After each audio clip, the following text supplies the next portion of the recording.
Shalom, shalom, frère et sœurs. Yahshua, c'est le Jonim. J'espère que vous allez bien. Personnellement, je me porte assez bien. Bien, bien, même bien. On va continuer. Bon, j'ai pris un petit peu de retard là parce que j'étais un peu occupé en fait. J'étais pas, comment dire. Bon, il y a rien de grave, hein.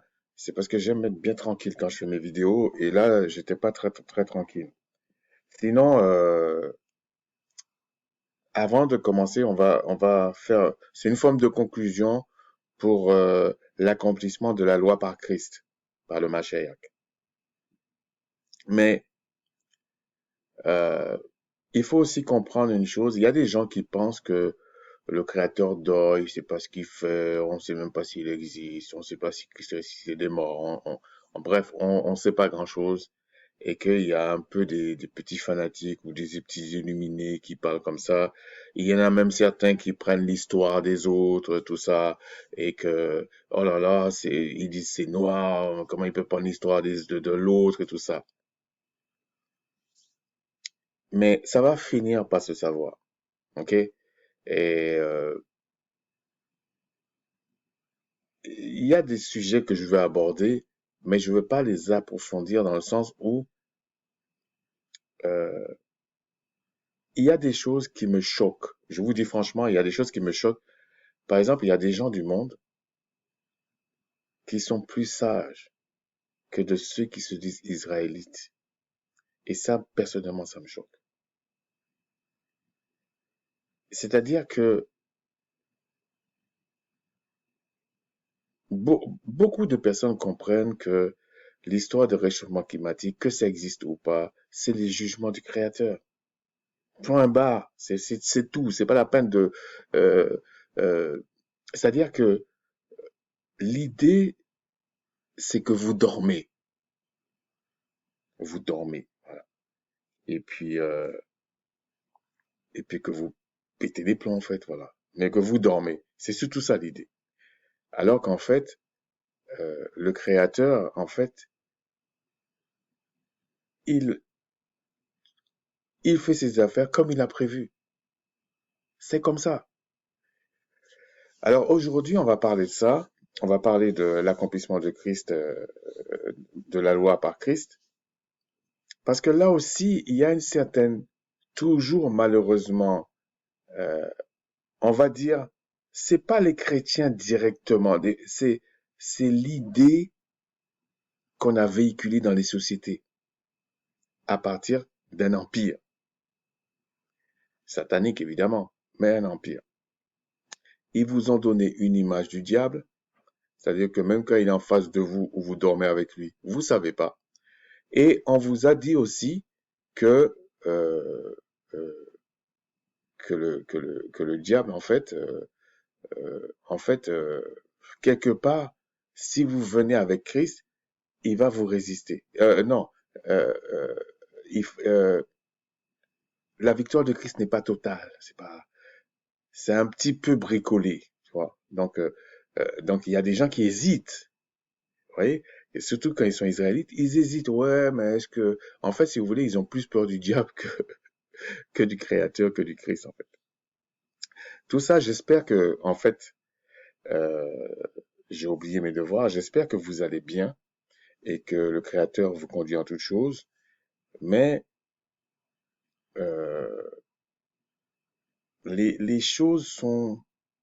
Il y a des gens qui pensent que la loi d'Aaron a été faite par hasard. Enfin, l'ordre d'Aaron a été fait par hasard. C'est un petit truc comme ça. L'ordre de Melchisédek, c'est un petit truc comme ça quand on parle de l'ordre de Melchisédek. Ils pensent que c'est des choses que tu parles comme ça. Tu sais pas ce que tu dis. Et puis, il y a des gens qui confondent euh, l'évolution des choses avec la parole du Créateur. Le Créateur se cache déjà. Il se révèle à qui il veut. Il dit les choses à qui il veut. C'est normal qu'il y a des gens qui vont se moquer de certains. C'est normal, je veux dire, il n'y a pas... Alors, c'est vrai que au début, tu as un peu ce problème-là, tout simplement parce que il y a plusieurs choses qui font la connaissance. La connaissance, c'est pas que des songes, par exemple. Parce qu'il y a des gens qui pensent comme ça, ou que des sensations, ou que des, je sais pas trop quoi. C'est pas que uniquement la lecture. Je vais vous donner un exemple. L'exemple typique, c'est l'histoire de Daniel. Daniel parlait la langue parfaitement. Il se tournait, le temple était encore là, il se tournait vers Israël, Jérusalem pour prier, et il lisait les écrits. Mais il a fallu que le Créateur se manifeste devant lui en envoyant une entité sainte pour lui apporter des choses, pour lui confirmer les choses. C'est ça la connaissance. C'est ça la révélation. Il faut plein d'éléments.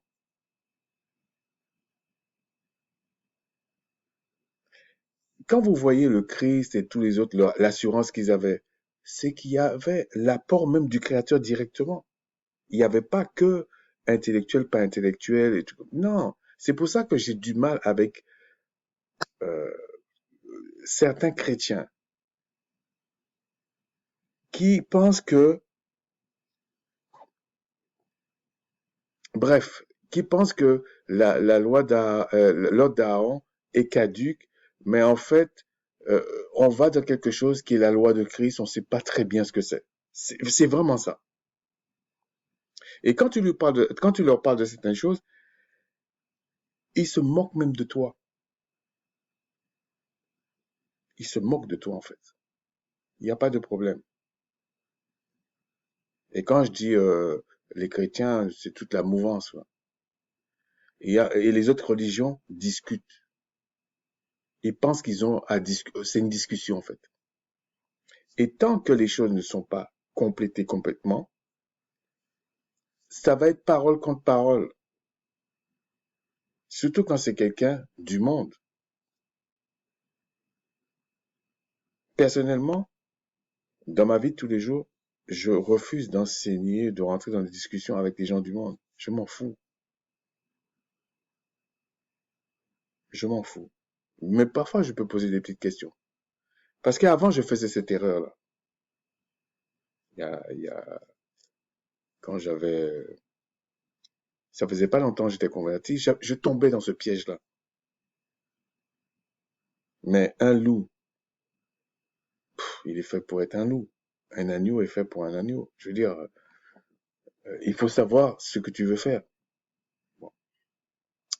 Là, pour continuer, sachez que la loi sacrificielle qui se faisait à l'ordre d'Aaron, la loi qui était révélée à Macha, en fait, c'était une image de quelque chose qui existe toujours. En tout cas, qui avait son importance. Et si vous ne comprenez pas cette partie-là, vous ne comprenez pas pourquoi Christ a fait ça. Qu'est-ce que ça signifiait en fait? Si vous ne comprenez pas que le temple qui était sur la terre, c'est une image de quelque chose qui existe dans les cieux, vous ne comprenez pas les Écritures.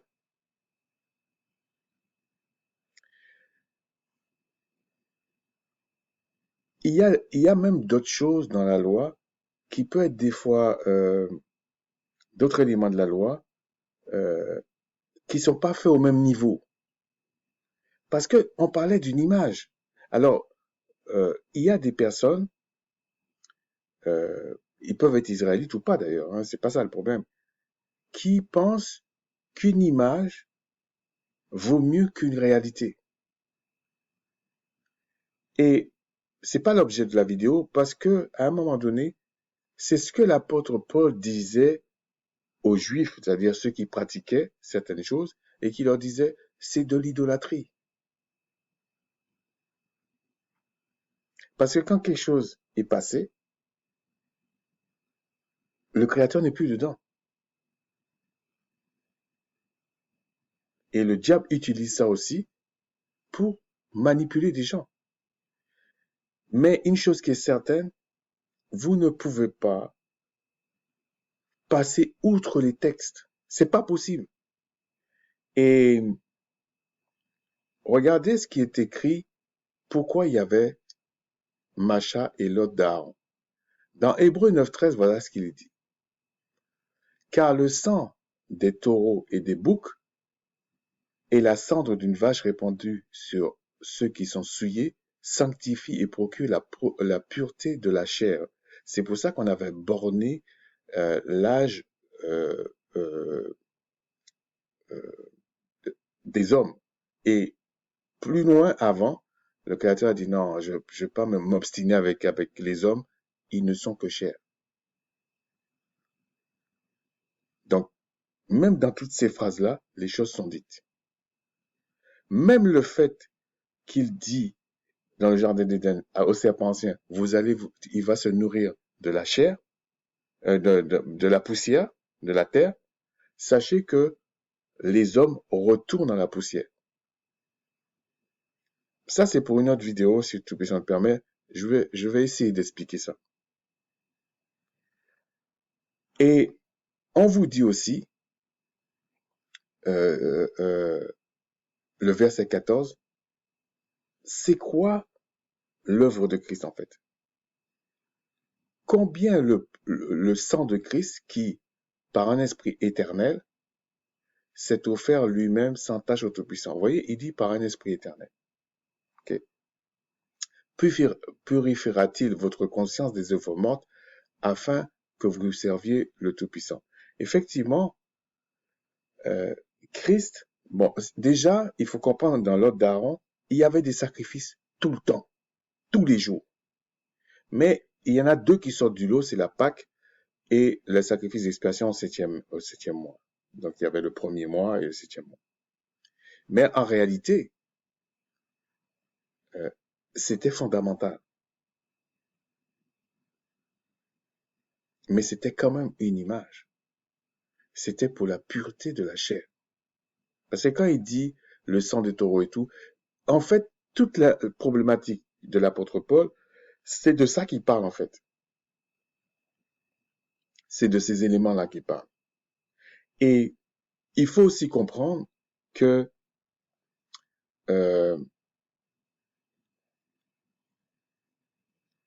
parce que ça, c'est encore les chrétiens qui font ça. Ils pensent qu'il y a une différence entre les évangiles. Il n'y a pas de différence. Je parle souvent ça avec des personnes, mais je parlais ça avec un frère il n'y a pas si longtemps. Oui, les gens vont dire, ouais, mais l'apôtre Paul dit ça, l'apôtre Jean dit autre chose, Pierre dit autre chose, etc., etc. Mais c'est parce que je le dis humblement, c'est parce qu'ils n'ont pas compris les Écritures. Qu'ils pensent qu'il y a une différence. Il n'y a pas de différence. Ils parlent toujours de la même chose parce que c'était difficile pour certains qui pratiquaient la loi sous l'ordre d'Aaron de comprendre ce qui s'est passé. Vous imaginez aujourd'hui. Et qu'est-ce qu'a fait le catholicisme?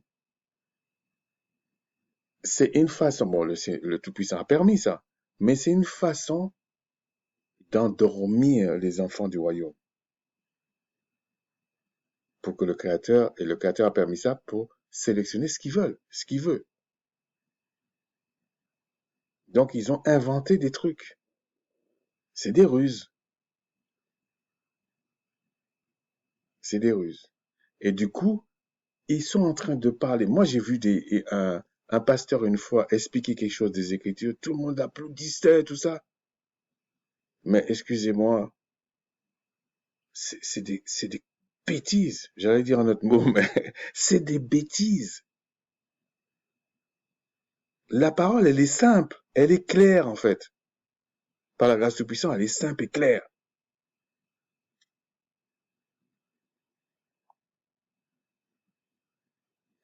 Il y avait une préparation qu'on appelle une pédagogie qui a été faite à un peuple. Et ce même peuple, c'était pour l'amener ailleurs. Comme on a pris Israël, on l'a sorti d'Égypte, on l'a amené dans la terre promise. Ok? De même, Christ est venu pour les faire sortir de l'état d'homme animal pour qu'il devienne un homme spirituel, un homme céleste. Et on n'a jamais dit qu'un homme céleste ne peut pas voyager entre les deux. Hein. C'est pas vrai. Ok? Ça, c'est encore des inepties. Aujourd'hui, si quelqu'un, par exemple, bon, je sais qu'il y a certains qui pensent comme ça, soit, mais vous voyez bien qu'il y a une ambiguïté. S'ils attendent le roi David et faire les sacrifices, et qu'ils restent sous l'ordre d'Aaron, ça veut dire c'est pour vivre 120 ans. Et ça tient pas, parce que si David revient, il sera éternel. Ça colle pas. C'est que bien, il y a bien quelque chose à comprendre qui n'est pas si compliqué que ça, en fait.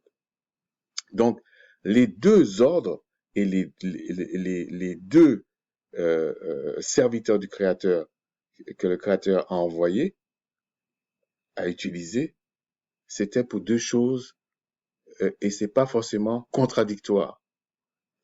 Donc, on va passer dans Jean 24, à partir du verset 44, voilà ce qu'il est dit. Puis il leur dit, donc Christ qui parle, c'est là ce que je vous disais, bon, après sa résurrection, tout ça, lorsque j'étais avec vous, qu'il fallait que s'accomplisse tout ce qui est écrit de moi dans la loi de Macha, dans les prophètes et dans les psaumes. Et voilà ce qu'il a fait. Alors il leur ouvrit l'esprit afin qu'ils comprennent les Écritures. Alors quand j'entends des gens dire, en gros, j'ai pas besoin des Écritures, il me faut des révélations, je me dis, mais est-ce que ces gens-là lisent la Bible? Et quand vous allez leur citer des passages comme ça, ils vont essayer de faire croire que c'est parce que tu es intellectuel. C'est comme si le Créateur t'a donné une intelligence factice, inutile. Ce sont des malades.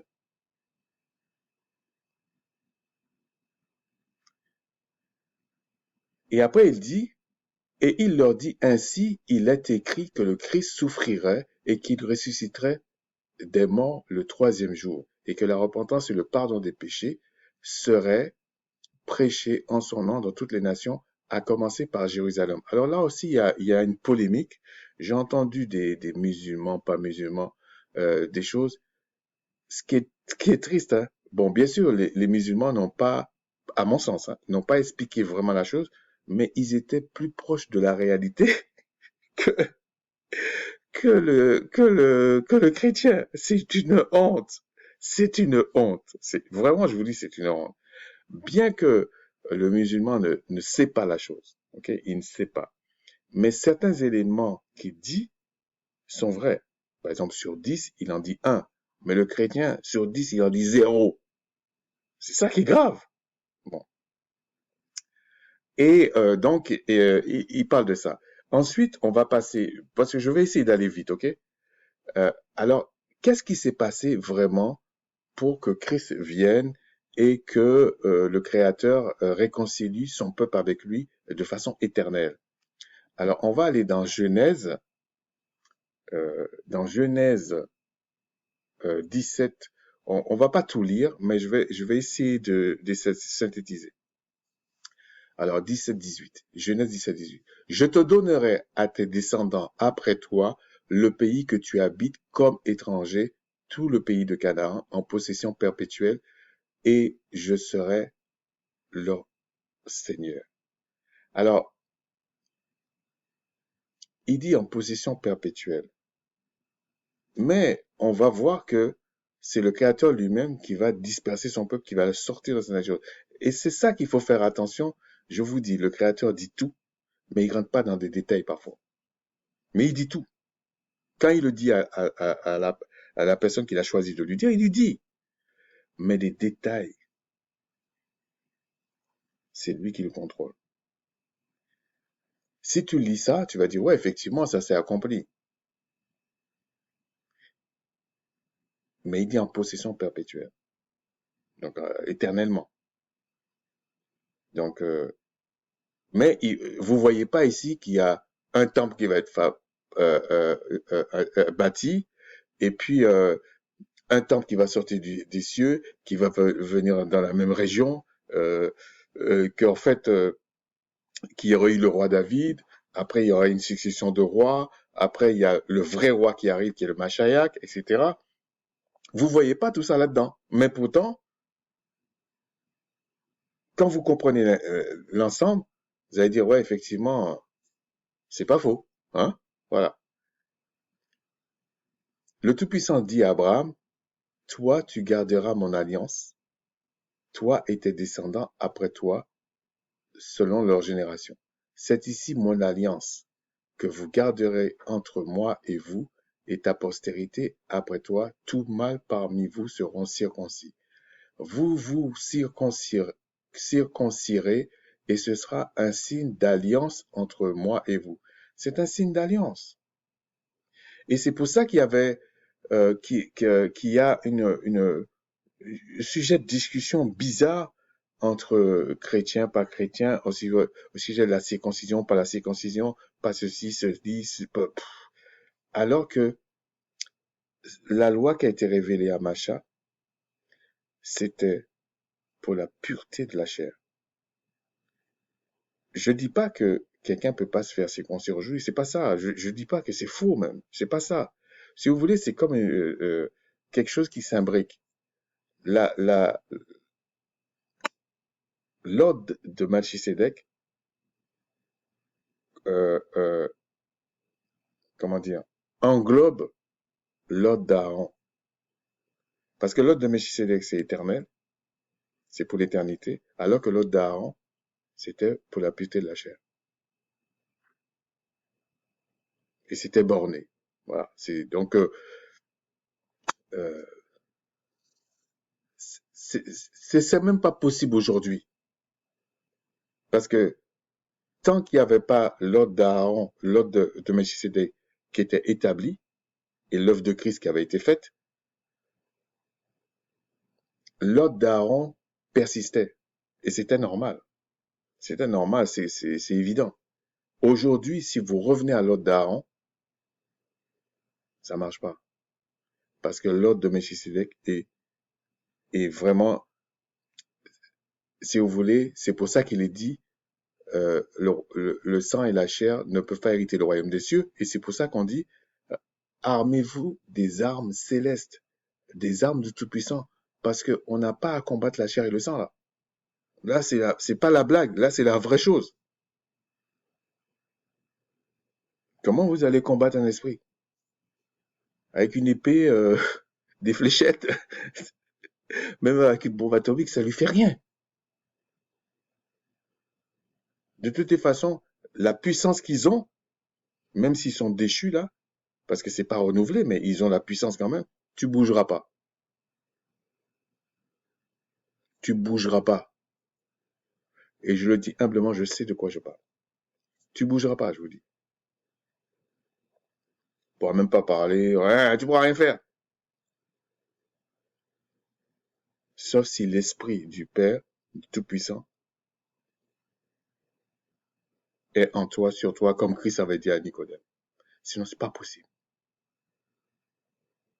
C'est pas pour rien qu'il y a eu la vraie Pentecôte. Il y avait la Pentecôte qui était sous l'ordre d'Aaron, et puis il y a la Pentecôte qui est venue sur l'ordre de Melchisédek.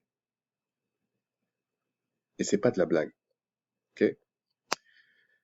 Donc, malheureusement, les chrétiens aux cultures chrétiennes là, ils sont ils sont dans un déni parce que ils voient des choses qui se passent devant eux. Et du coup, pour eux, tout miracle vient du Créateur. Parce que ils se sont pas basés sur la pédagogie. Donc, des choses qui se passent en dehors des choses, pour eux, les fêtes, ça veut rien dire, telle chose, ça veut rien dire, alors ils se trompent. Ils se trompent. Il y a des gens euh, qui marchent avec le Créateur. Il y a des choses qui sont passées dans leur vie. Ils connaissaient même pas les dates des fêtes et tout ça, de certaines choses qui s'est passées.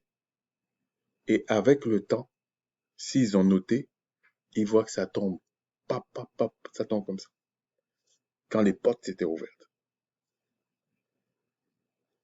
Mais il y a des gens qui viennent et qui pensent que ça veut rien dire. Ah, nous sommes Israël spirituel, machin. Et comme j'ai déjà dit, tout est spirituel. C'est quoi tu dis là? Même le diable, il est spirituel. C'est un esprit, non? Il est déchu, mais c'est un esprit. Les démons, ce sont des esprits, non? Donc c'est spirituel, c'est pas charnel. La loi, quand on dit dans Romains 7,14, la loi même, elle est spirituelle. Mais on parle pas des sacrifices d'animaux. On voit bien les sacrifices d'animaux, c'est pas spirituel, ça.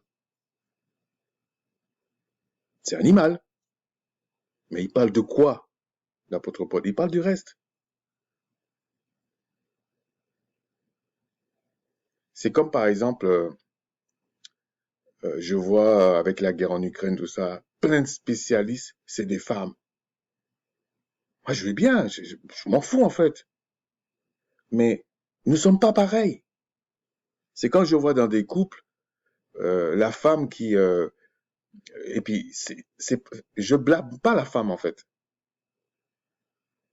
Parce que elle vit avec ses moyens. Là où elle a peur, là où elle est insécure, là où elle n'a pas peur, etc. Là où elle peut soulever quelque chose, pas soulever quelque chose. C'est normal, elle est faite comme ça. L'homme, c'est pareil. Avec ses facultés qu'il a, eh ben, c'est lui qui doit tempérer les choses. Pas parce qu'il a peur. Non, non, non, non, non. Parce qu'il tempère les choses parce que c'est son rôle. Quand tu es un chef, tu tempères les choses. Tu essaies de comprendre ce qui se passe. Tu essaies de trouver une solution. Mais celui qui est plus faible, il va réagir avec sa faiblesse. Des fois, je vois, ça peut m'arriver, on vient, on me raconte un truc, je dis, oh, déjà, t'as eu tort de faire ça, hein? C'est comme ça. Ça veut pas dire que tu as pas eu raison de dire ça, mais il faut reprendre depuis la Genèse. T'as eu tort au départ. Je dis ça, c'est parce que l'esprit féminin et l'esprit chrétien, pour moi, c'est la même chose. Quand j'ai l'esprit chrétien, le côté péjoratif de la chose, c'est la même chose. C'est-à-dire que eux, ils s'en foutent de la genèse d'une histoire. Ils s'en foutent des détails que le Créateur a mis. Ils pensent qu'ils peuvent aller directement à la fin d'une chose et puis nous raconter n'importe quelle ineptie. Et quand tu lui rappelles, mais non, il y a eu ça avant, il y a eu ça avant, il y a eu ça avant. Ah ouais, mais toi, t'es trop intellectuel. Mais qui lui a dit? Peut-être je suis plus spirituel que lui. Qui lui a dit ça?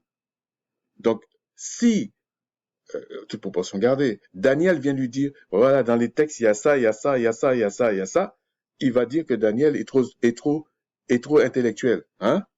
Avec tout ce qu'il a vécu spirituellement. Est-ce que lui, il a vécu ça? Ou elle a vécu ça? Voir les entités qui venaient, etc., etc. Est-ce qu'il a vécu la même chose que Daniel? Pourtant, Daniel s'est basé sur les écrits, non? Et puis le Créateur a bien voulu dans sa grâce en disant, tu es mon bien-aimé, je vais te révéler les choses.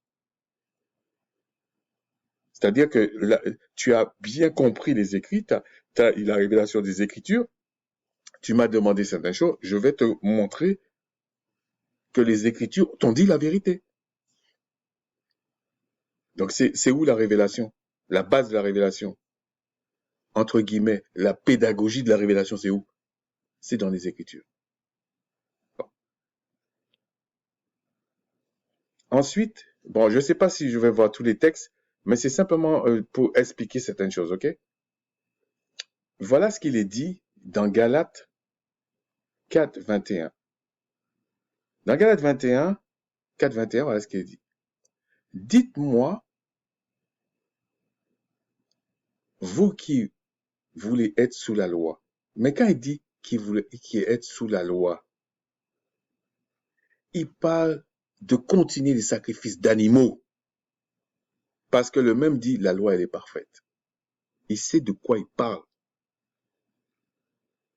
Il sait de quoi il parle. On essaie de faire croire que non, machin. Même certains pensent que les autres évangiles, c'est pas, ou les autres textes, c'est pas bon. Non, non, non, non, non. Le chrétien peut pas se cacher derrière ça. Parce que toutes les Écritures disent la même chose.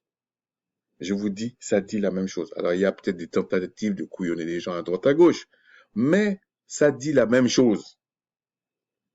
Et là, il dit, là, il parle, bon, je ne veux pas rentrer dans tout ça, il fait simplement allusion à une allégorie. Là, il le dit clairement, les deux femmes d'Abraham, Agar et, euh, et, euh, et Sarah. Je regardais pour les fils. Et on dit qu'il y a Ismaël et il y a Isaac. Et on vous dit, pourtant les deux sont de la progéniture d'Abraham, si vous vous rappelez dans Genèse 17. Mais, bon, Abraham a d'autres enfants aussi, hein. Mais, le vrai problème, c'est que le Créateur fait toujours une sélection, une élection, si vous voulez. Et il dit non, c'est Isaac. C'est-à-dire que la personne peut me dire, oui, Ismaël, oui, machin, machin, machin, parce qu'il n'y avait pas qu'Ismaël. Abraham a eu d'autres enfants. Bon, on va pas rentrer dans ça avec Keturah, je pense. Il y a eu d'autres enfants. Mais, il n'y en avait qu'un seul enfant qui était de la promesse. C'est comme, par exemple, on peut dire, il y a plein de peuples sur la terre, hein, à la limite, hein, à la limite, parce que c'est pas vraiment la même chose, puisque tous ne sont pas enfants d'Abraham. Mais on peut dire, avec tous les enfants d'Abraham, il y a eu d'autres peuples. Mais le seul qui est l'enfant de la promesse, c'est Israël, Jacob. C'est pas les autres. Et c'est le principe. Donc, si ici, on vous dit que c'est Isaac, l'enfant de la promesse, et on vous dit, la mère, c'est la Jérusalem céleste, ça veut dire qu'il y a eu des sélections. Il n'a pas pris tous les enfants d'Abraham comme ça. Pourquoi aujourd'hui, vous venez avec vos théories qui tiennent pas la route en disant, ouais, c'est universel. C'est des malades.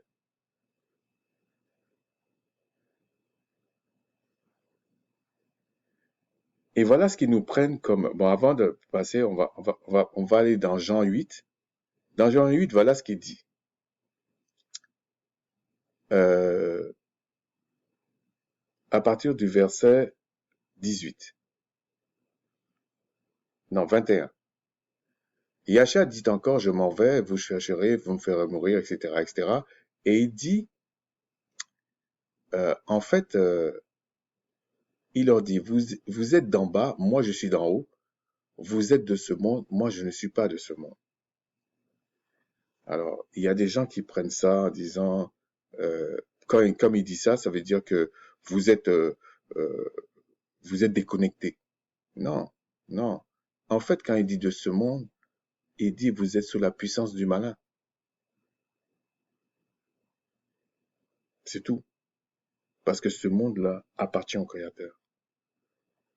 Le diable n'a pas créé le monde, n'a pas créé les cieux. Il est sous la puissance du malin. Mais je ne veux pas rentrer dans les détails. J'ai dit certains éléments, mais je ne veux pas rentrer dans ça. Et Christ, en fait, essaie de leur expliquer que celui qui est prisonnier du péché est un serviteur et un fils du diable, en fait. C'est ça qu'il leur explique. Bon, je ne veux pas rentrer dans tous les détails. Et il dit, même, en fait, si vous comprenez ce que j'essaie de dire, même s'il est un fils d'Abraham selon la chair, mais par contre, l'inverse n'est pas possible. Non. Si tu es un fils selon l'esprit du Créateur, racheté par le Mashiach, la Pâque même vous fait comprendre, la vraie Pâque, que vous êtes séparés du diable, que vous ne péchez pas. C'est pour ça qu'il est dit, celui qui est né du Tout-Puissant ne pêche pas. Parce que, avec l'ordre de Melchisédek, vous êtes né de nouveau. Et le Créateur purifie la conscience. Vous êtes plus fort que le péché. Parce que c'est son esprit qui vous anime. Et le seul esprit qui va vaincre tout, c'est l'esprit du Père. En dehors de l'esprit du Père, il n'y a pas d'esprit qui gagne. Ça n'existe pas. C'est pour ça que Christ dit, et les œuvres que je fais, c'est le Père qui le fait en moi, par moi. C'est difficile des fois pour certains de comprendre, surtout que, pour le coup, lorsqu'ils ont que le côté intellectuel de la chose, ils n'ont pas l'ensemble de la révélation. Mais c'est choquant aussi pour celui qui a des miracles là, et que j'appelle des faux miracles, et qui pense que les sensations, les trucs, c'est ça la vérité. Et c'est pour ça que ils aiment toujours prendre ce passage-là dans Galates 3, et ils disent que c'est une pédagogie. Mais lisons ça simplement.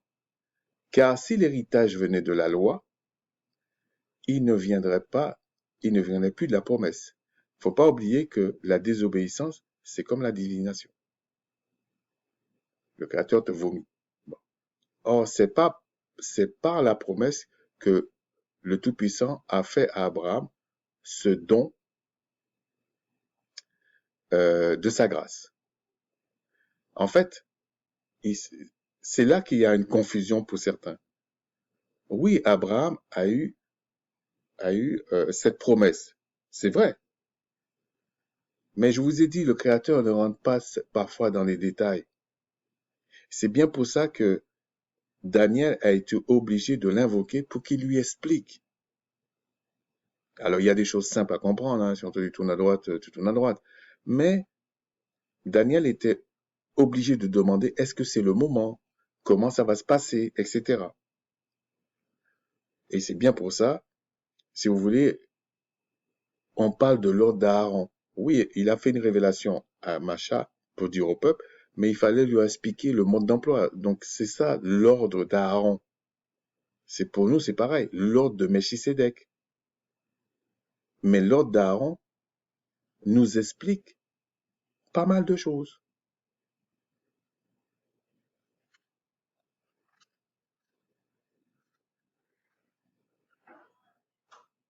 Bon, j'ai eu un petit empêchement, donc on va continuer. Donc je disais que, en fait, il faut quand même que le Créateur te donne certaines explications. Et voilà, il explique dans le verset 19, pourquoi donc la loi? Pourquoi il y avait la loi en fait? Et quand il explique, vous voyez de quelle partie de la loi il veut parler. Elle a été donnée ensuite à cause des transgressions, jusqu'à ce que vint la postérité à qui la promesse a été faite. Jusqu'à ce que vienne la postérité à qui la promesse est faite. Pourtant, ça ne veut pas dire qu'il ne dit pas que Israël, sous l'ordre d'Aaron, n'a pas profité de la grâce du Créateur. Mais ce n'était pas la promesse. Ce n'était pas vraiment la finalité de la promesse, en fait. Elle a été promulguée par des anges au moyen d'un médiateur.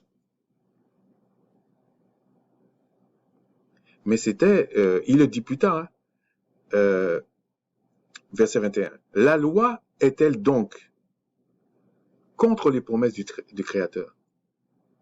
Il dit, loin de là. Loin, c'est pas ça qu'il dit. Si il eût été donné une loi pour procurer la vie, mais il parle de la vie éternelle, la justice viendra réellement de la loi, des sacrifices d'animaux. Parce qu'il savait que les sacrifices d'animaux, c'était pour 120 ans. C'était pour la pureté de la chair. Ce n'était pas pour la vie éternelle.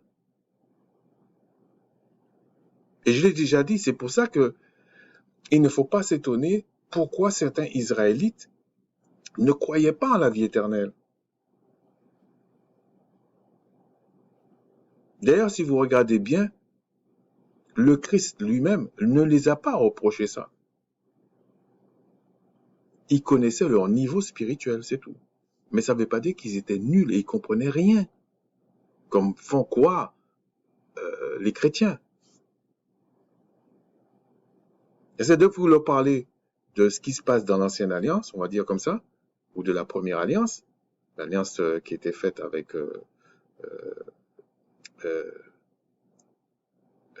Macha, Moïse. Il vous regarde de haut. Oh là là, c'est n'importe quoi. Non, c'est pas n'importe quoi.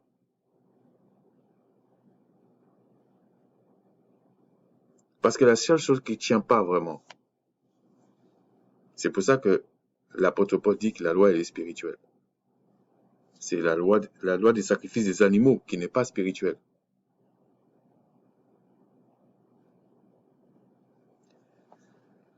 Et là, il dit, verset 23, avant que la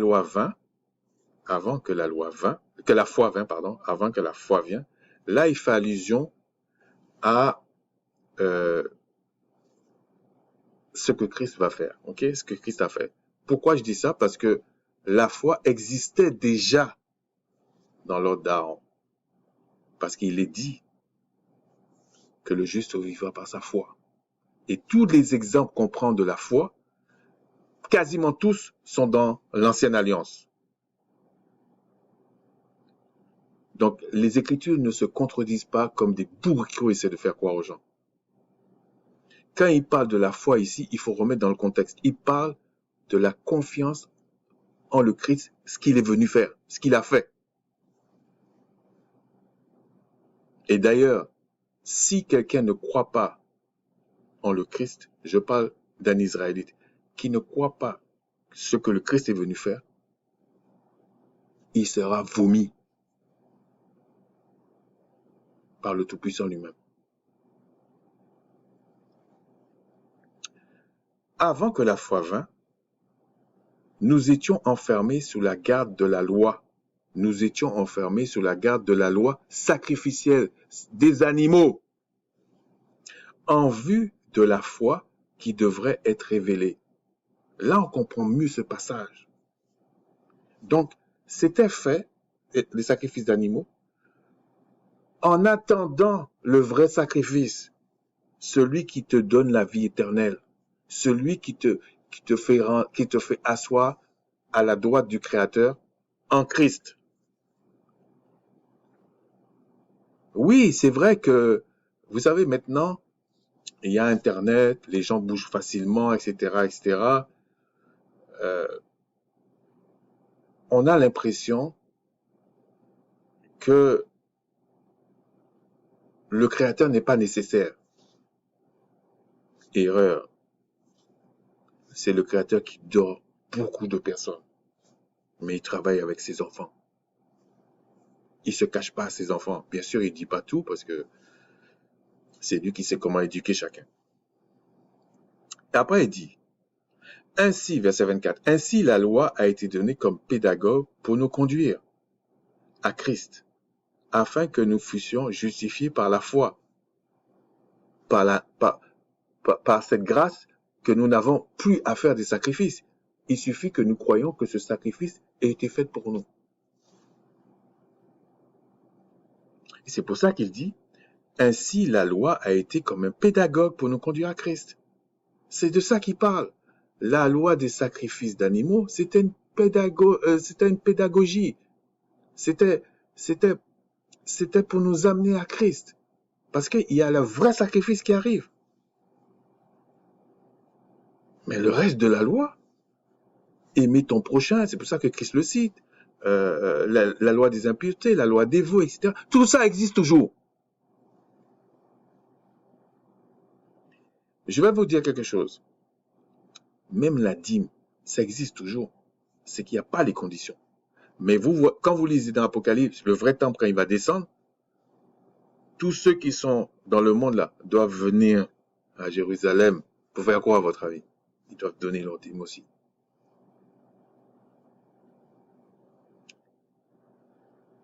Il dit maintenant, verset 25, peut-être je n'aurai pas le temps de tout voir, mais bon, je pense que je vais dire l'essentiel. Car la foi, verset 25, la foi est venue, nous ne sommes plus sous ce pédagogue. Oui, nous faisons plus des sacrifices d'animaux. Nous voulons vivre éternellement maintenant, pas 120 ans.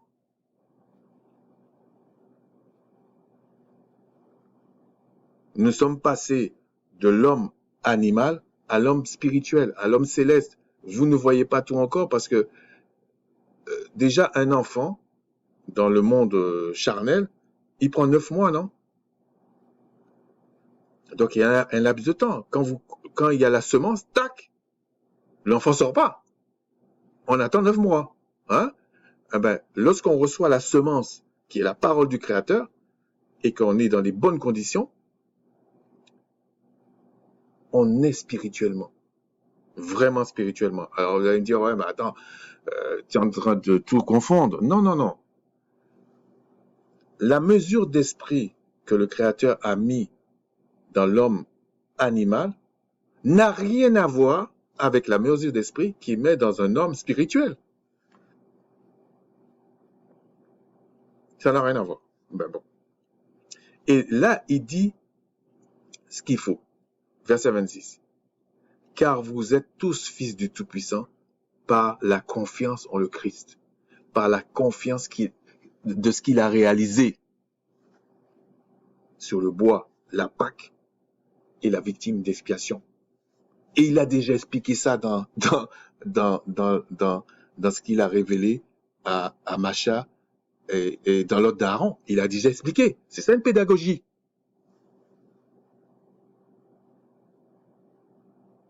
Mais Christ, dans ce qu'il a fait, on peut considérer que les sacrifices. Tout le reste, il te dit, moi, je suis pas venu abolir ça.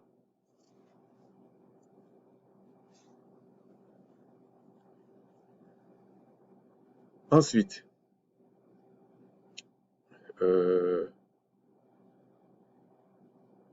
verset, bon, je vais pas tout regarder parce qu'il y en a trop. S'il le faut, en fonction de ce que j'ai à cœur, je vais revenir sur certaines choses dans d'autres vidéos. Mais je vais essayer d'aller doucement, ok? Verset 3:20. Et ne croyez pas, bien sûr, quand on explique des choses, intellectuellement, on peut croire qu'on comprend. Mais s'il n'y a pas l'apport spirituel et l'intellect, vous comprenez rien. S'il y a que entre guillemets, qu'on peut supposer spirituel qui n'est pas spirituel, je vous dis, le diable aussi est spirituel, ok? Donc il faut faire attention. Et que c'est pas, on prend pas en compte les écrits, on est hors champ. On est en train de se faire des films, ok? Donc, dans Romains 3:20, voilà ce qu'il est dit. Car nul ne sera justifié devant lui par les œuvres de la loi, puisque c'est par la loi que vient la connaissance du péché. Il parle de deux choses, mais il faut considérer que la loi des sacrifices d'animaux, ça se faisait tout le temps. Tous les jours. Il y avait matin et soir. Tout le temps. Mais il y en avait deux, je vous ai dit, qui sortent du lot. Et ça, le fait qu'il y avait des sacrifices toute l'année comme ça te rappelle toujours que tu es fautif. Que tu as fait quelque chose qui ne va pas. Mais avec Christ, vous n'avez pas à refaire ça. Il suffit de croire. Et c'est le Créateur qui choisit qui il sauve ou pas. C'est pour ça qu'il dit, je fais miséricorde à qui je veux. Mais c'est pas du tout le Créateur que les chrétiens racontent là. Un genre d'abruti qui aime tellement, oh là là, il est dans le déni même des choses. Ok? Non, il sait très bien ce qu'il fait. C'est pas tout le monde que le Créateur va sauver, c'est pas, il y a bien une logique dans ce qu'il est en train de faire. Effectivement, euh, quand il a donné toute la loi, enfin, en dehors de la loi sacrificielle, là maintenant, il pouvait juger le peuple. Et quand chacun des sacrificateurs faisait à chaque fois des sacrifices toute l'année, ben, ça rappelait à Israël qui pêche en fait.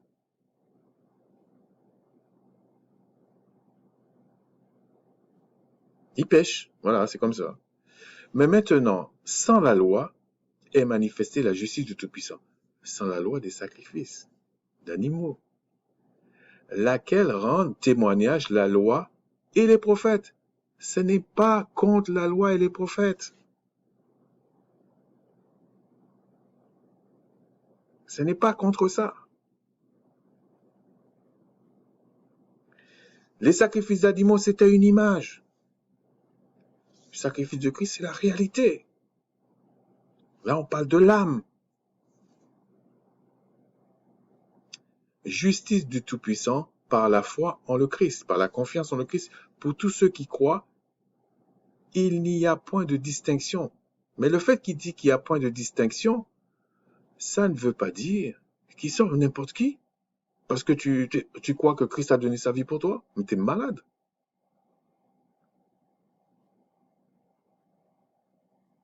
Ce n'est pas parce que, sous l'ordre d'Aaron, que n'importe qui croyait en la loi, tout ça, que le sacrifice d'expiation, c'était pour lui. Que la Pâque, c'était pour lui. Quand il fêtait la Pâque, on lui disait que c'était une commémoration pour la Pâque des fils d'Israël qui sont sortis d'Égypte. La personne, elle est étrangère. En quoi ça le concerne? Mais ça ne veut pas dire qu'il ne peut pas adhérer. Mais il sait que ce n'est pas une commémoration pour sa race. De même que le sacrifice d'expiation, c'était pareil. Le 7e mois, même s'il respectait certaines choses, il savait que le sacrifice qui avait été fait là, c'était pas pour lui. C'était pour les 12 tribus d'Israël. Et puis, il n'y a pas de problème.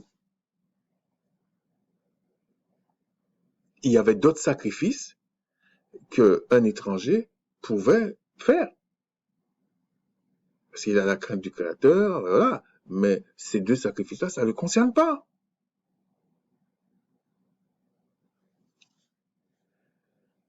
Car tous sont privés, car tous ont péché et sont privés de la gloire du Tout-Puissant. Alors quand on dit car tous sont privés, ont péché, ils pensent au monde entier. Mais non, on parle toujours d'Israël. Et ils sont gratuitement justifiés par sa grâce, par le moyen de la rédemption qui est en le Christ. Il dit, c'est lui que le Tout-Puissant a destiné par son sang à être pour ceux qui croiraient, par ceux qui croiraient victimes propitiatoires, afin de montrer sa justice. Je comprends pas la phrase, parce que je lis des fois d'autres versions. Hein. C'est lui que le Tout-Puissant a destiné par son sang à être, pour ceux qui croiraient, victimes expiatoires, afin de montrer sa justice, parce qu'il avait laissé impuni le péché commis auparavant au temps de sa patience, afin, dis-je, de montrer sa justice dans le temps présent, de manière à être juste tout en justifiant celui qui a la foi en le Christ. Où donc est le sujet de se glorifier? C'est ça qu'il dit. Comme quand tu allais dans le sacrifice d'animaux, tu pouvais dire, ah, j'ai donné une belle bête, hein, j'ai fait un bon sacrifice aujourd'hui. Mais là, tu vas dire quoi? C'est Christ qui a fait le sacrifice. Tu vas dire quoi? Tu vas te glorifier comment? C'est pas par les œuvres. Tu peux pas te glorifier par les œuvres. De manière, après il dit, où donc est le sujet de se glorifier? Il est exclu. Par quelle loi? Par la loi des œuvres? Non, mais par la loi de la foi. il parle toujours des sacrifices. Certains pouvaient se glorifier pour vous montrer à quel point le Créateur ne rigole pas. Le fait que tu as amené l'animal là, tu peux te glorifier. Non, non, non, il veut pas. Ils sont fous de tout ça là. Ça peut pas t'amener à la vie éternelle. C'est pour ça qu'il le disait de temps en temps, je m'en fous de vos sacrifices. Les gens comprennent pas, on dit, ah, il est un peu dur. Non, non, il disait la vérité en fait. Je m'en fous de vos sacrifices. C'est pas ça. Mais il peut pas dire qu'il s'en fout du sacrifice du Christ. Non, il peut pas dire ça. Il a agréé ça, à vie.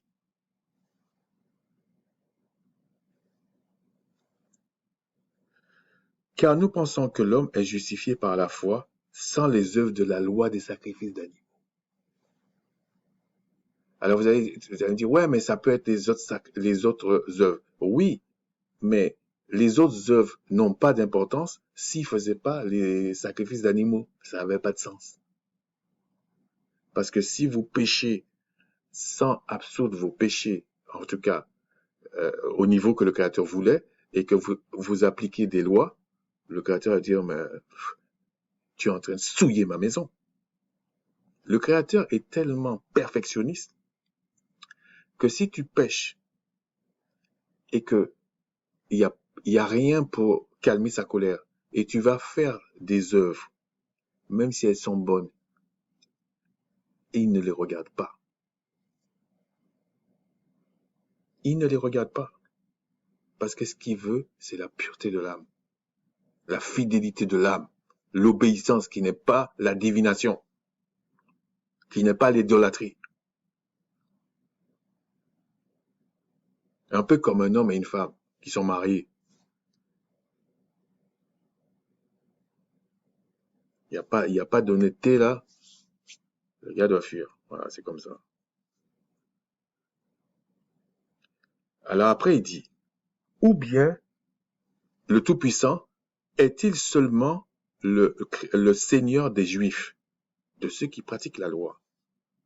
N'est-il pas aussi des païens de ces mêmes Israélites qui avaient abandonné la loi?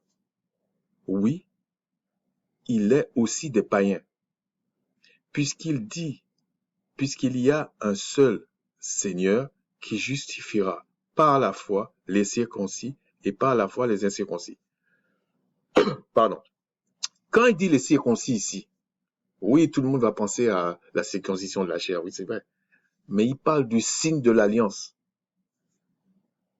qu'on avait gardé sous l'ordre d'Aaron parce que c'était prescrit.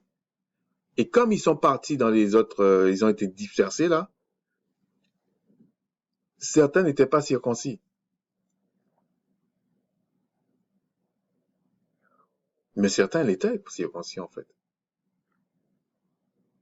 Ce n'est pas parce que il y avait ceux qui étaient grecs et tout ça, qui étaient circoncis. Puis il y avait ceux qui n'étaient pas circoncis. Et si on écoute la logique des gens, ils vont dire, ah, celui qui était circoncis, c'est pas un païen, et celui qui était circoncis, c'est un païen. C'est qu'ils ont rien compris. Et d'ailleurs, la plupart du temps, ils ont traduit ça par juifs, mais c'était les Israélites de la Judée. On les appelait des juifs. Mais c'était dans une zone bien précise. Parce qu'il faut dire qu'on a toujours gardé un petit peu d'Israélites dans Israël. Mais la grosse partie était soit mélangée aux Assyriens, soit déportés, etc. Mais il y a une logique dans tout ça. Les gens nous racontent des histoires, mais le Créateur, si c'est le temps, il va nous dire tout.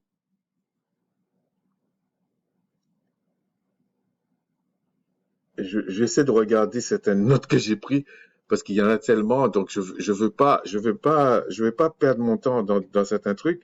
Il faudrait que je rentre dans certains détails et je veux pas. Bon, si on va dans Daniel 15, regardez ce qu'il est dit dans Daniel 15 et puis on va faire encore deux textes et on va arrêter. Pardon. Metz. Oh non. Oui, dans 1 Samuel 15, ok? Pas Daniel 15. 1 Samuel 15. Voilà ce qu'il est dit 15-21, 15-22. Samuel dit, Seigneur, trouve-t-il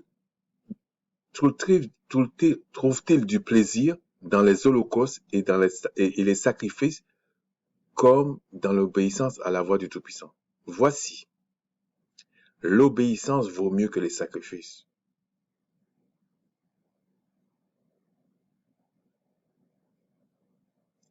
car l'observation de sa parole vaut mieux que la graisse des béliers. C'est pour ça que on dit de Christ, il a obéi jusqu'à la mort.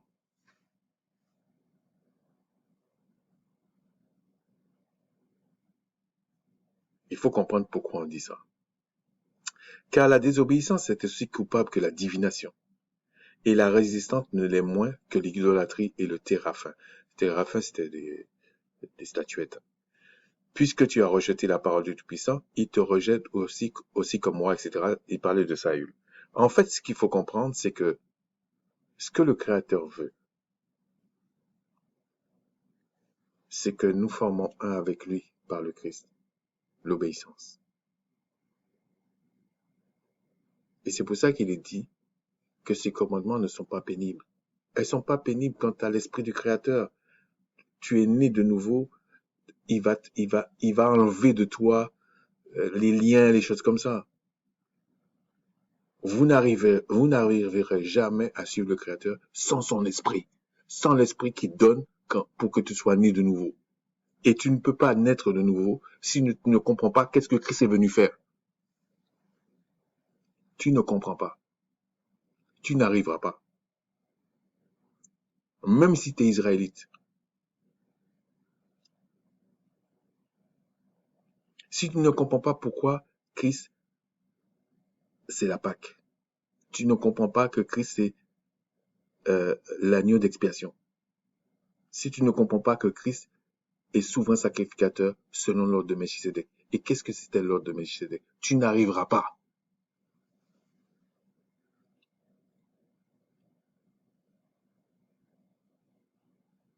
Parce que même quand il fait la promesse à Abraham, c'était par rapport à Melchisédek. L'ordre de Melchisédek, en fait. Souverain sacrificateur, mais c'est l'ordre de Melchisédek. Sinon, tu comprends pas. Parce que le souverain sacrificateur, ou quand on te dit sacrificateur, par exemple, quand on te dit sacrificateur au temps de Macha, c'était l'ordre d'Aaron. Donc, quand on dit sacrificateur Melchisédek, c'est l'ordre de Melchisédek. C'est ça qu'il faut comprendre. Parce qu'on disait les fils d'Aaron. Mais je ne veux pas rentrer dans ça. Euh,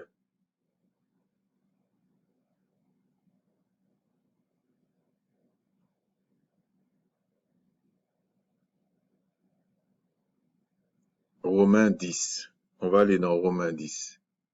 Je vous dis, il y a peut-être 2 ou 3 choses, mais ce serait trop long parce que j'avais prévu de rentrer dans certains détails, mais franchement, ce serait trop long, ok? Donc, ça sert pas à grand-chose, là.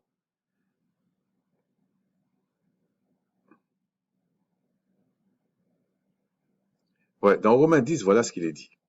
Parce que des fois, on comprend pas, et je me rappelle au début de ma conversion, il y a quelques années, je comprenais pas, j'avais l'impression que tout était mélangé hein, quand je lisais les Romains, des choses comme ça. Et c'est pour ça que certains pensent que Romains disent carrément autre chose que certains évangiles. C'est pas vrai. Ils disent la même chose. Ils disent la même chose, je vous dis. Car Christ, verset 4. Romains 10, verset 4. Car Christ est la fin de la loi. Christ est la fin de la loi. La fin de la loi des sacrifices d'animaux. Je veux vous saouler avec.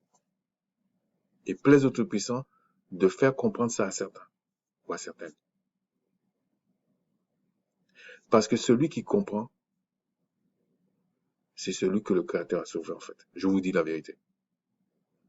Vous pouvez pas dire que vous êtes sauvé et vous comprenez rien des écrits. Même si on vous l'explique, vous comprenez pas.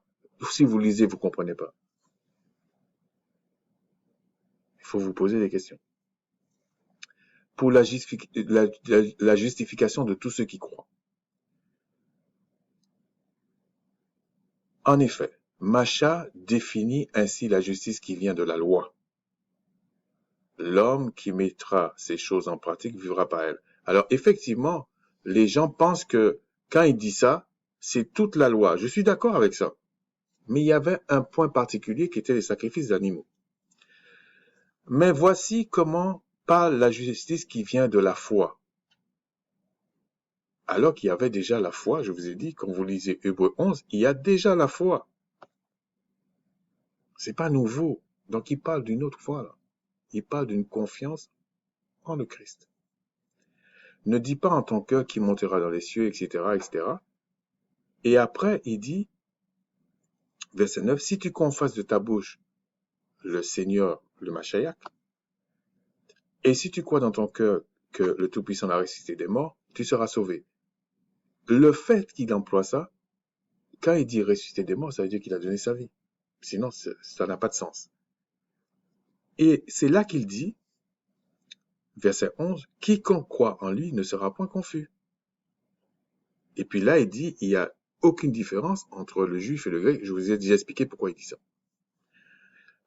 Il aurait pu dire entre ceux de la Judée et ceux qui sont en Grèce. Car quiconque invoquera le nom du Seigneur sera sauvé. Et je vous dis que c'est vrai.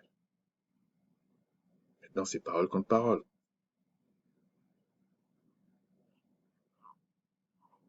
Quand vous êtes attaqué par quelque chose que vous ne connaissez pas, que personne ne peut vous aider, et que le Tout-Puissant vous fait la grâce de crier au Christ, et que ça dégage, vous savez que c'est vrai. Et ça, c'est que le début.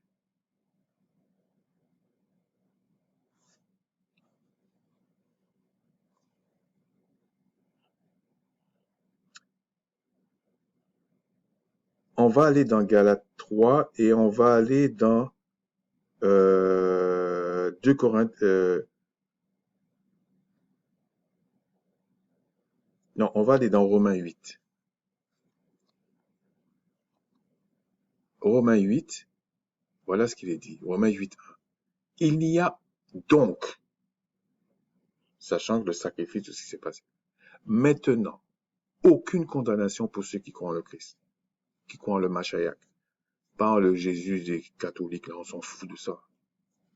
On parle du véritable. Il n'y a donc aucune condamnation pour ceux qui croient en le Christ, le souverain sacrificateur selon l'ordre de Melchisédek. Il n'y a aucune condamnation.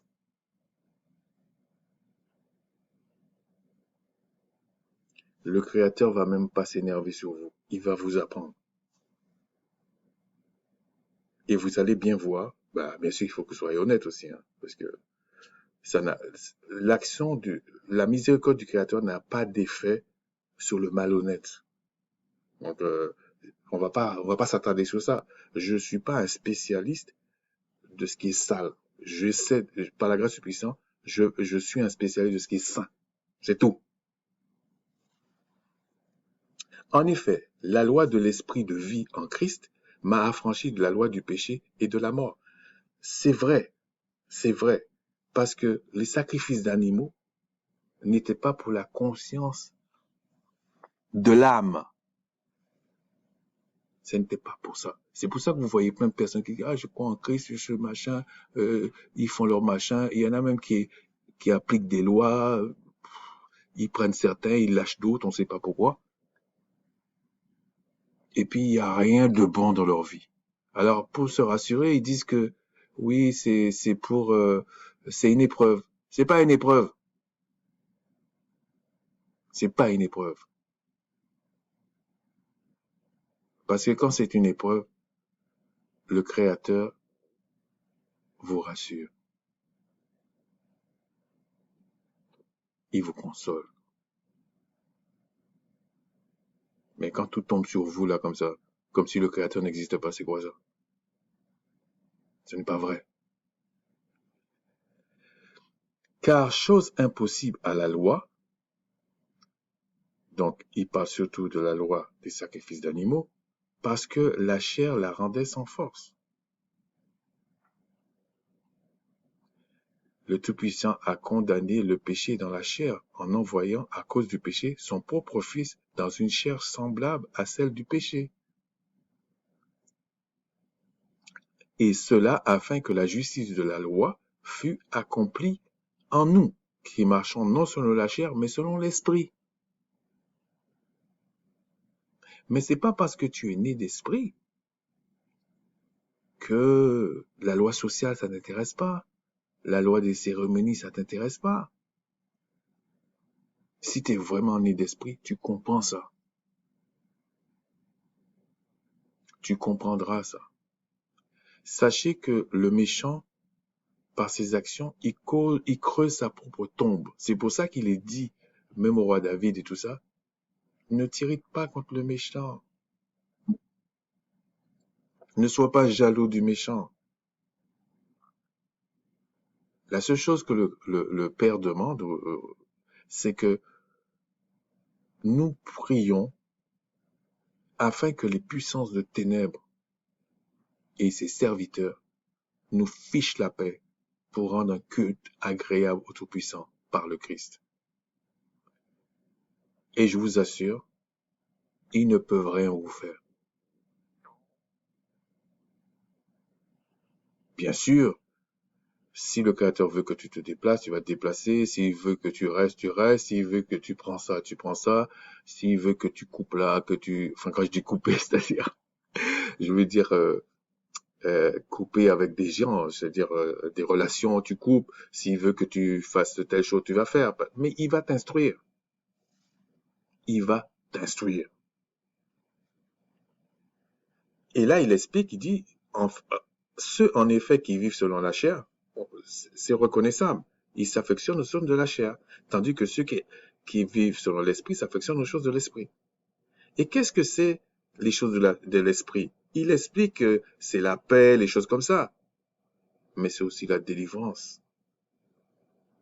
C'est aussi la connaissance des choses célestes, des choses terrestres. C'est aussi le fait que les esprits méchants des lieux célestes fuient devant vous. Ils dégagent de votre âme et de votre esprit. C'est ça. Ce n'est pas un truc. C'est pas une fable, en fait. Alors, il y a des gens, ils pensent que le Créateur va venir à leur secours, et puis, ils viennent vers vous. Oui, j'ai mal, et puis eux, ils pensent continuer à pécher. Ça marche pas, ça.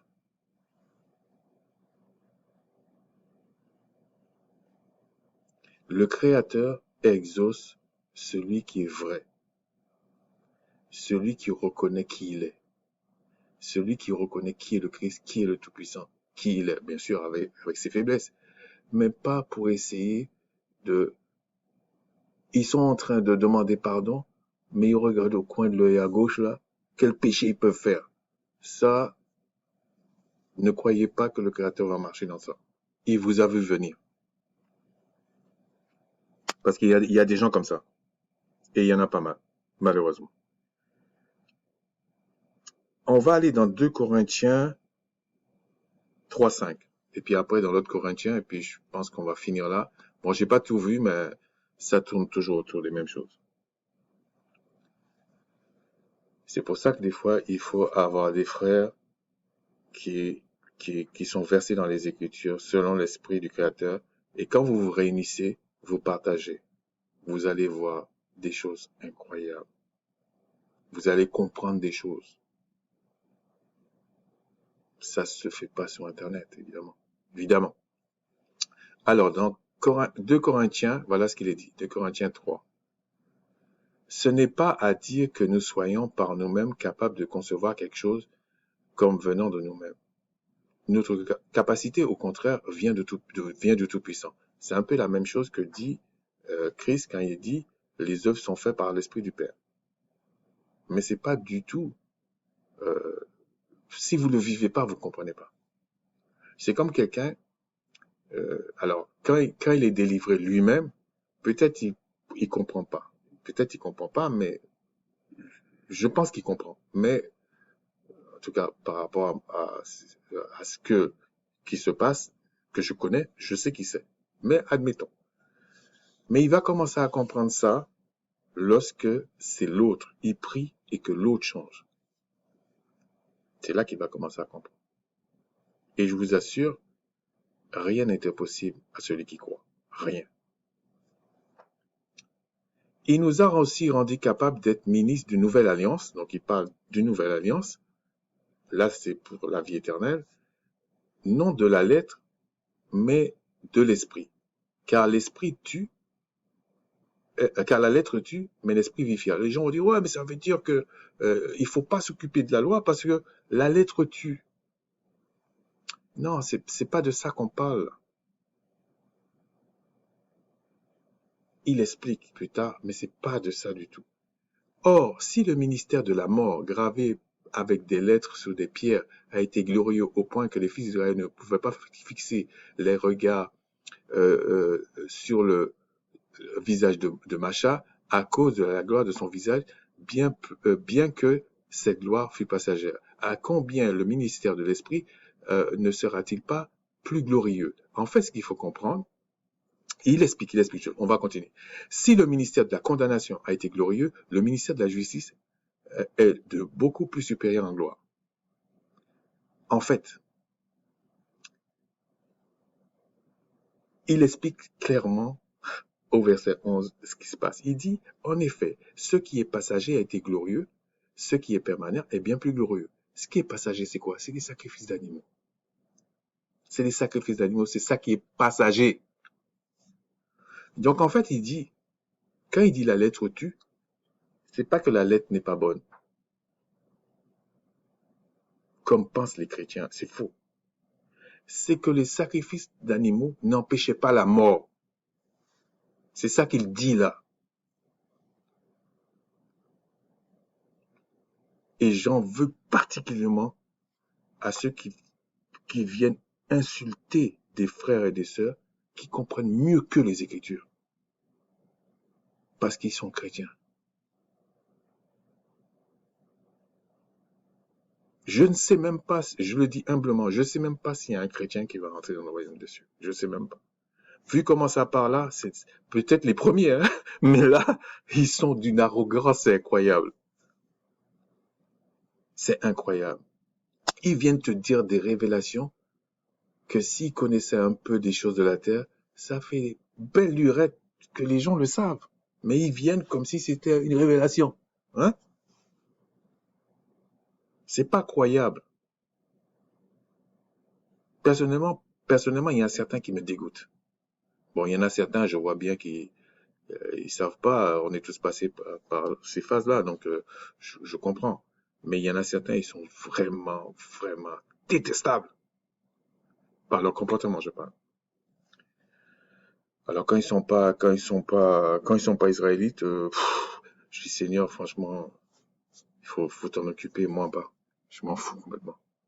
Donc, quand il dit, regardez comment il parle du ministère de Macha. Il dit que c'est le ministère de la mort, gravé avec des lettres sur des pierres. C'est de ça qu'il parle. Parce que ce qui était essentiel dans la loi, c'était les sacrifices d'animaux parce que si tu ne les faisais pas, tout le reste était pas bon. Et il y avait des sacrifices, je vous ai dit, tout le temps. C'était carrément une industrie, hein, par rapport aux sacrificateurs et tout ça. C'est pour ça que les sacrificateurs, on comprend pourquoi ils faisaient rien d'autre. Ils s'occupaient du peuple et tout ça, ils faisaient rien d'autre. Ils pouvaient pas aller au champ, faire machin, non, il fallait les nourrir parce que je sais pas si vous rendez compte qu'il faut faire ça tous les jours.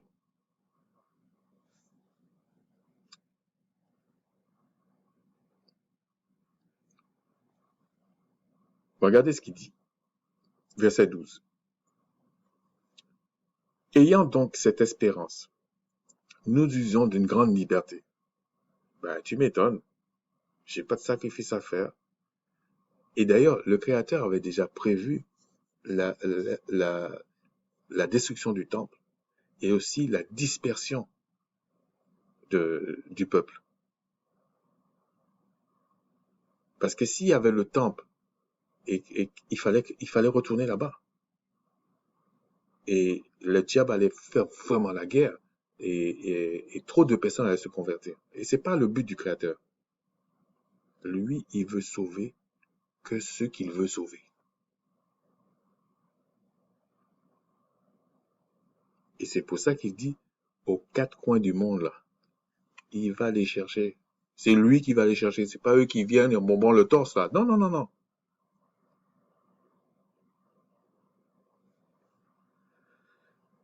Verset 13. Et nous ne faisons pas comme Macha, qui mettait un voile sur son visage pour que les fils d'Israël ne fixassent pas les regards sur la fin de ce qui était passager.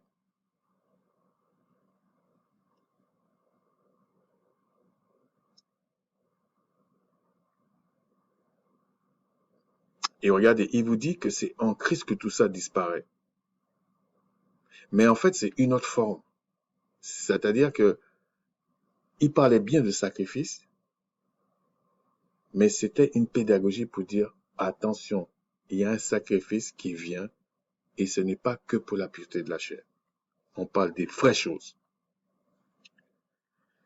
Pour finir, on va aller dans 1 Corinthiens 5 et on vous explique encore un détail. Mais ça ne veut pas dire ce que je suis en train de dire, que sur la terre, comme dit les, d'ailleurs c'est toujours pareil, comme dit les chrétiens, non, on s'en fout de la terre. On s'en fout pas de la terre. C'est la terre de notre Père. On s'en fout pas de la terre. Mais par contre, on recherche d'abord le royaume des cieux et sa justice. On n'est pas en train de vivre comme quelqu'un qui dit, ah, j'ai qu'une vie et je mourrai. C'est ça. Alors, voilà ce qu'il est dit dans Corinthiens 5. On va lire de 1 à 8. Nous savons en effet que si cette tente où nous habitons sur la terre est détruite, donc notre corps physique, nous avons dans le ciel un édifice qui est l'ouvrage du Tout-Puissant, une demeure éternelle qui n'a pas été faite de main d'homme. Aussi nous gémissons dans cette tente, désirant revêtir notre demeure céleste, notre domicile céleste. Si du moins nous sommes trouvés vêtus et non pas nus. Voilà, il veut dire si vous êtes vraiment nés d'esprit. Aussi, et que vous marchez sur l'esprit du Père créateur. Car tandis que nous sommes dans cette tente, donc la chair, nous gémissons, accablés, parce que nous voulons non pas nous dépouiller, mais nous revêtir, afin que ce qui est mortel soit englouti par la vie. Alors, il y a une phase de dépouillement des œuvres mortes, mais c'est pas de ça qu'il parle. C'est pour ça qu'il dit là, c'est pas pour se dépouiller, mais c'est pour revêtir ce qui est mortel en fait. Et celui qui nous a formés pour cela, c'est le Tout-Puissant, qui a donné les arts de l'esprit, un avant-goût. Ça, je vous dis un avant-goût, vous savez. Et quand le Créateur vous donne sa présence là, vous n'êtes jamais seul. Vous comprenez pourquoi les prophètes, tout ça, ben, ils faisaient certaines choses. C'est pas qu'ils étaient des hommes différents de nous, c'est pas ça. C'est parce que l'esprit était tellement là, il n'était pas seul, il était rassuré. Même si des fois il souffrait. Nous sommes donc toujours pleins de confiance et nous savons qu'en demeurant dans ce corps, nous demeurons loin du Seigneur. C'est clair. Car nous marchons par la foi et non par la vue.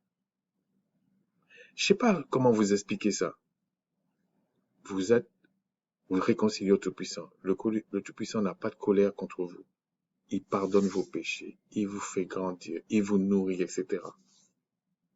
Mais lorsque vous dites quelque chose, ça tombe pas dans l'oreille d'un sourd.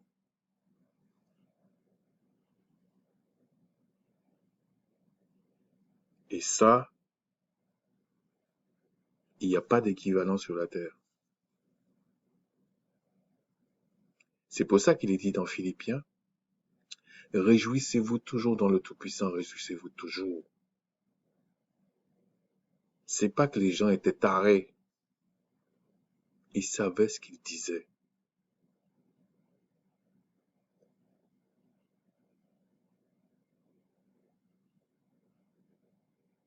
Mais quand il dit que la lettre tue, ça veut pas dire qu'il faut pas tenir compte des Écritures.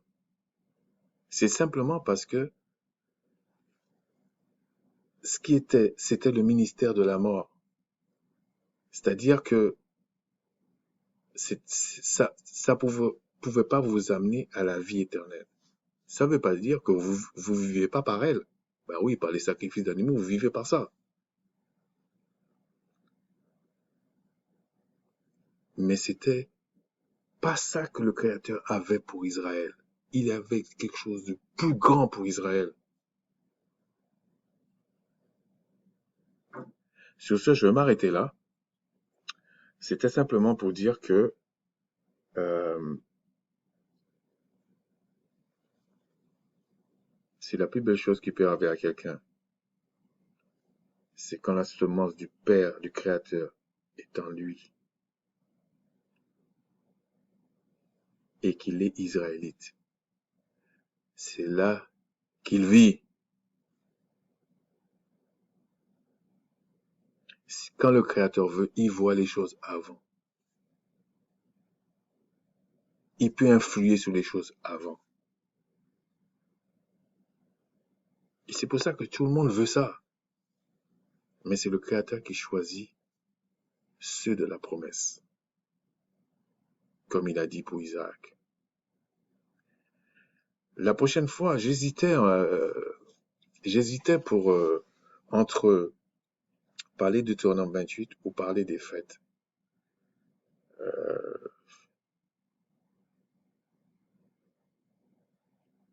Quand je dis des fêtes, forcément, on parle du calendrier, on parle de toutes ces choses-là. Mais ça sera peut-être un petit peu en retard, tant pis, hein. Mais on va plutôt parler de Deutéronome 28. Alors, c'était une grosse conclusion, mais c'était surtout pour dire que forcément, à tous les âges, le Créateur a parlé à ses enfants de la promesse. Si on arrive jusqu'ici et qu'on parle de ça, c'est qu'il a forcément parlé à ses enfants. Sinon, on ne serait pas arrivé jusqu'à là. Et puis, on est habitué, hein. Le réchauffement climatique, les gens sont déprimés, machin. On est habitué à ça. C'est les jugements du Créateur. Pour ceux qui dormaient là, ah, il y en a un qui tombe une chaise. Non, non, c'est les jugements du Créateur. Avant le vrai jugement, il frappe. Mais on vous fait quoi? Comme s'il n'existait pas. D'ailleurs, à ce propos, ceux qui disent qu'ils sont israélites là, ne croyez pas que vous allez faire vos petites affaires et puis quand vous avez le temps, vous allez crier au Christ, crier au Père Céleste en Christ. Non, non, non, non, non. Je me rappelle, bon, pour finir avec ça, j'avais demandé au Créateur quelque chose, mais il y a plusieurs années de ça. J'étais nouveau converti, hein. Et je vous assure, j'avais la force d'arrêter. Mais j'ai essayé de faire ma petite cuisine, quoi. Puisque j'avais pas, tu sais, quand t'as un enfant, tu comprends pas, ok? Alors moi, je priais comme ça, je vous assure. Je disais, mais je vais faire une semaine comme ça, une autre semaine comme ça, et puis après, je vais arrêter. Bon, c'était pas grand-chose, c'était la cigarette. Enfin, c'était pas grand-chose, c'était la cigarette. Et je vous signale, je fumais quand même 2 paquets par jour, hein. Donc je fumais pas un paquet. Et donc, et si je pouvais fumer 4 paquets, je l'aurais fumé. Quand tu t'interroges et il y a personne qui te répond, bah, il y a des choses qui t'attrapent. Bon, bref. Et donc, ce qui m'avait, et donc j'avais fait ça, et puis au bout de, je sais pas, 1 ou 2 semaines ou quelques jours, je sais pas, J'ai recommencé. Pourtant, j'avais la force, et puis je sentais ça dans mon cœur. C'était clair. Je me suis mis à recommencer à fumer, les gars. Oh, après, j'ai été reprié. J'ai dit non, non, non. Malgré que j'avais pas beaucoup de connaissances, ok? Je comprenais ce qui s'était passé. Donc quand les gens me disent non, ils comprennent pas, oui, je sais que c'est faux. Ouais, je vous dis c'est faux, ok? Parce que j'avais compris et j'étais pas meilleur qu'un autre. Et là, j'ai été reprié. J'ai dit mais ok.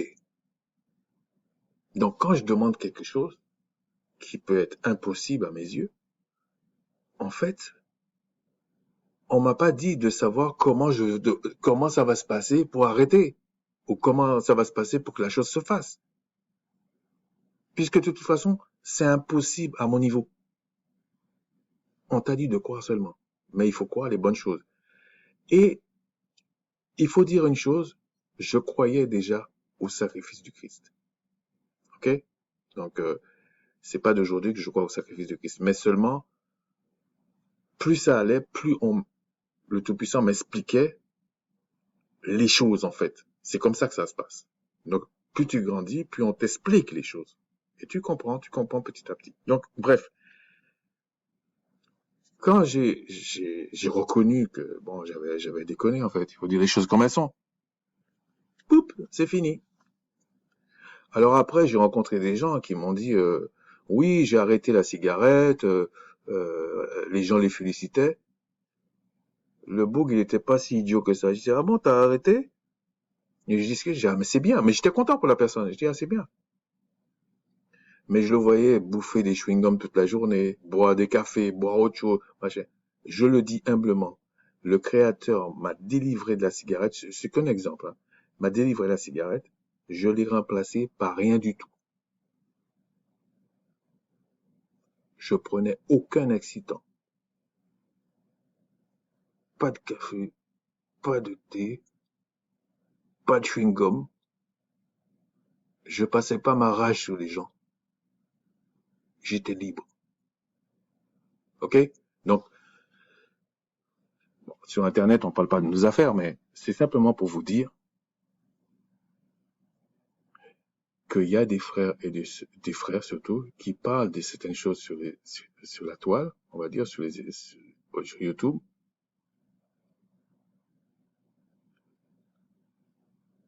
Je sais qu'ils savent. Et je le dis humblement, je sais quand ils savent pas.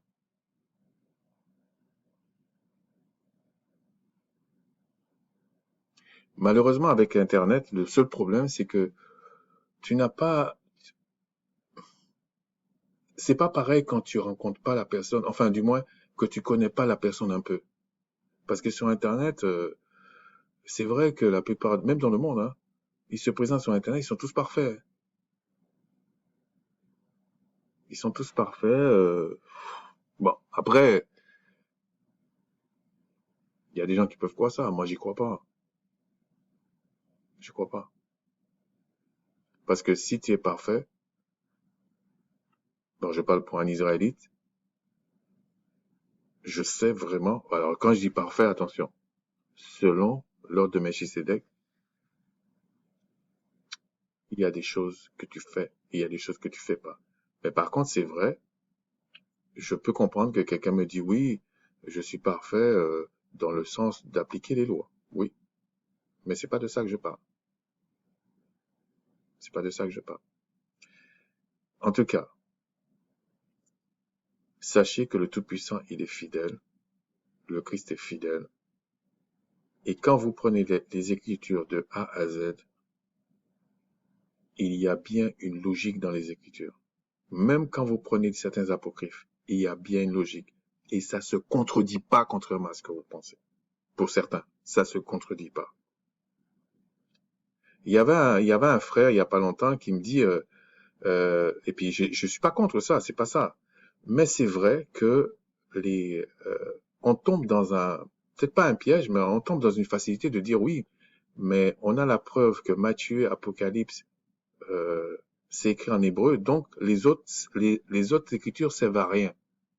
Non, c'est pas que ça sert à rien. C'est que les chrétiens prennent les autres écritures pour raconter n'importe quoi, alors que même les autres écritures qui sont là ne contredisent pas la Bible. Je vous dis, il la confirme. Alors, ce qui est vrai, enfin, là je spécule, hein. Je pense qu'il s'est passé, c'est que peut-être que Matthieu, Apocalypse, ça a été fait plus euh, quand les apôtres étaient là. Alors que les autres livres, il a fallu un certain temps, ce qui est possible. Mais quand vous connaissez bien les écrits, sans prétention, hein, ces livres ne contredisent pas les Écritures. Je vous dis, il la confirme. Sur ce, je vous dis, Shalom. Puis la prochaine fois, si le Tout-Puissant le permet, je vais parler de Deutéronome 28. Peut-être après, je vais mettre tout de suite euh, une vidéo sur les fêtes. Et puis, on verra par la suite. Je vous assure, il y a beaucoup de choses. Et en plus, je rentre même pas dans les détails. Vous voyez, même là, quand je vous dis les détails, c'est parce que je voulais simplement faire comprendre que dans plusieurs livres des Écritures, ils parlent de la même chose. C'est ça que je voulais faire là. Et même là, j'ai pas tout lu. Sur ce, je vous dis Shalom, que les Tout-Puissants de vous bénir, et sachez que le Créateur fera miséricorde à qui il veut. Et il précise bien, c'est les enfants de la promesse. Baratini, ce que vous voulez là, universel, pas universel. Franchement, ça m'empêchera pas de dormir. Et puis, vendez du rêve aux gens, ça c'est votre problème. Nous, on veut que le Créateur nous dise la vérité. Sur ce, Shalom.